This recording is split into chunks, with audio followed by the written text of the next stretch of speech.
BPSC पास नियोजित शिक्षकों को सहना होगा दो बड़ा नुकसान।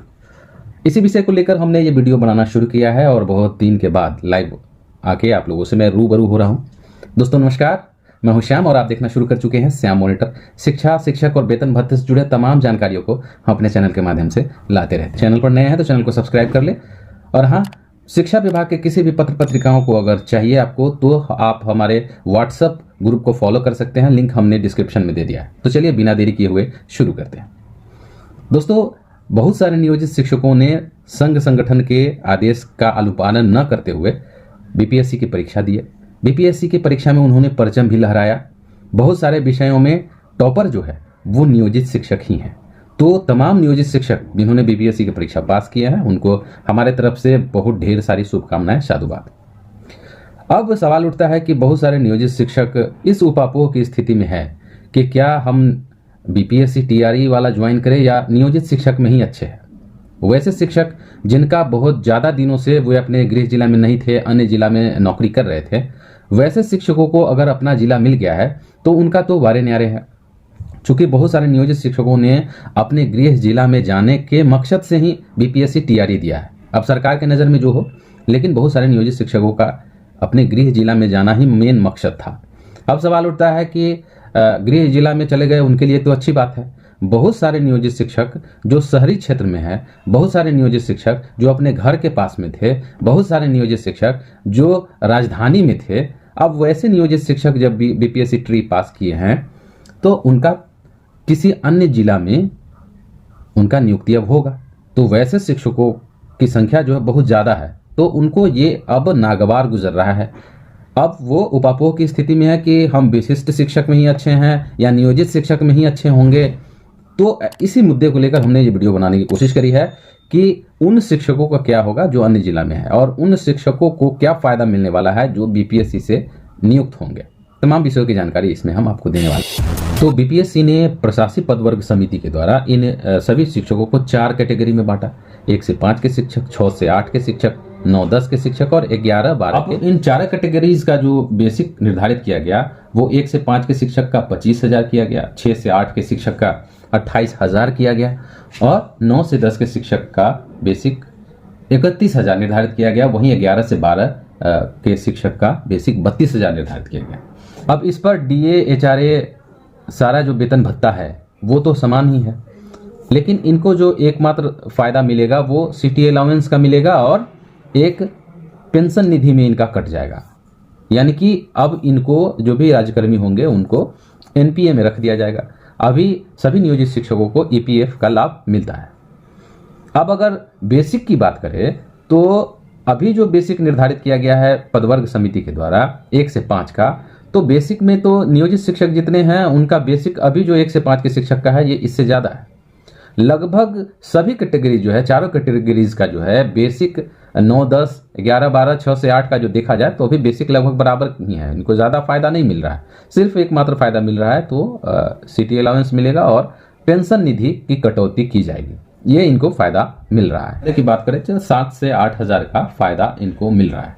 लेकिन दूसरे तरफ इनको अब अपना जिला भी बदलना होगा, अन्य जिलों में जाना होगा। बहुत सारे ऐसे शिक्षक हैं जिनको दूर दराज के जिला प्रोवाइड किया गया है। चूंकि सरकार का मानना है कि क्वालिटी एजुकेशन चाहिए, तो जहां खाली पद है यानी कि उत्क्रमित विद्यालय में ज़्यादा जो पद खाली थे उन पदों के लिए इस पर बहाली की गई थी।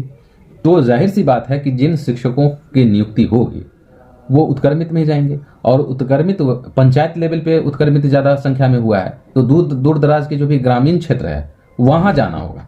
तो ऐसे में इन नियोजित शिक्षकों को खासा परेशानी भी हो सकती है। जाहिर सी बात है, आपको अगर पेमेंट सरकार ज़्यादा बढ़ाई है, आपको एनपीए में रखा गया है, तो आपको तो कुछ कष्ट भी झेलना पड़ेगा। कुछ फायदा होगा तो आपको कुछ नुकसान भी तो झेलना पड़ेगा। अब ऐसे में महिला शिक्षिकाओं की ज़्यादा परेशानी बढ़ गई है।